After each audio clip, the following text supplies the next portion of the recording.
À Saint-Paul-de-Vence, dans le sud de la France, il y a une maison qui s'appelle la Miette. Comme la miette de mie de pain. Cela semble léger et charmant, comme un morceau d'insouciance. Mais lorsque vous entrez à l'intérieur, vous vous rendez compte que dans cette maison, toute une vie est préservée dans son intégralité et son épaisseur. Bien sûr, on peut aussi dire qu'il s'agit d'un petit fragment de vie, spécial et précieux, laissé dans la longue histoire.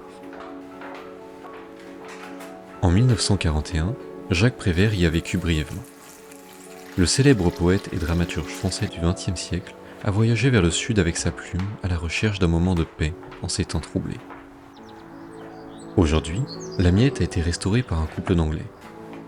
Il s'y est alors réinstallé une forme de vie, et les portes anciennes se sont ouvertes aux voyageurs du monde entier en tant que chambre d'hôte sur Airbnb.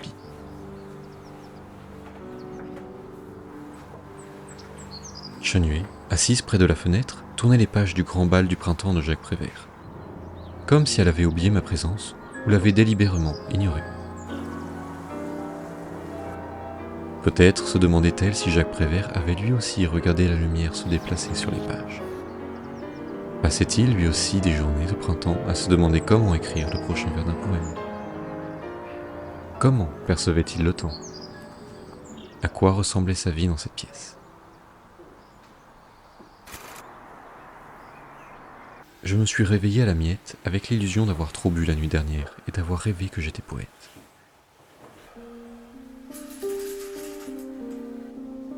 Je ne suis certainement pas Jacques Prévert, mais pour un jour, je peux faire semblant. Avec la lumière filtrant à travers les volets en bois et l'odeur de la vallée dans l'air, je n'ai pas touché à mon téléphone. J'ai juste regardé le matin provençal se réveiller comme un poème. Et la maison elle-même était comme un poème, avec des rythmes, des échos et des hauts et des bas de mystère. En allant vers la salle de bain, il faut passer par un étroit tunnel de pierre. J'ai presque cru que j'entrais un autre siècle. Mais les propriétaires nous ont expliqué que lorsqu'ils ont acheté la maison, de nombreuses caractéristiques originales avaient été éclipsées par des touches modernes bon marché.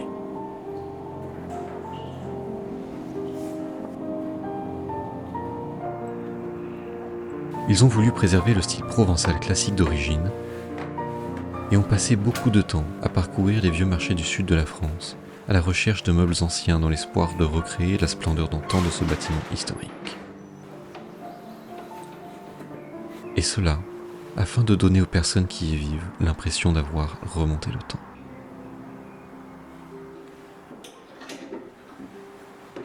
Je ne sais pas si c'est psychologique, mais j'ai senti vaguement les mots et l'inspiration s'engouffrer dans les fissures des vieilles dalles de terre cuite, impatient de sauter sur la page.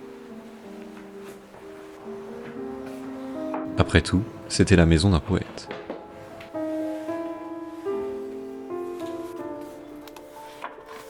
Je me suis donc assis, j'ai écrit un vers de Prévert, puis j'ai fait comme si je l'avais écrit, juste pour un petit moment, sans considérer qu'il s'agissait d'un vol.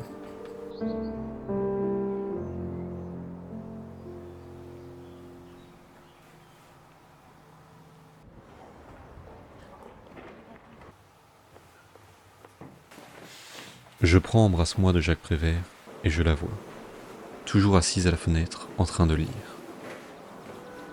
Nous étions dans le même espace, mais comme dans deux livres différents, jusqu'à ce que nous nous rencontrions entre les fissures du poème.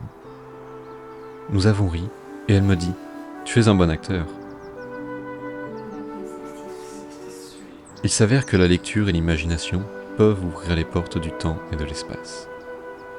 Nous avons lu, nous nous sommes prélassés, nous n'avons pas parlé sans pour autant que cela nous gêne. Puis nous avons aussi discuté de si nous devions sortir manger des spaghettis ce soir. Dans la romance, il doit aussi y avoir le goût fumé de la réalité. Dans la Miette, on retrouve non seulement l'ombre de Prévert, mais aussi ce qu'il y a de plus émouvant dans le voyage. Vivre dans un lieu délaissé par une certaine âme. Et ensuite, en faire un morceau de mémoire poétique qui nous appartient.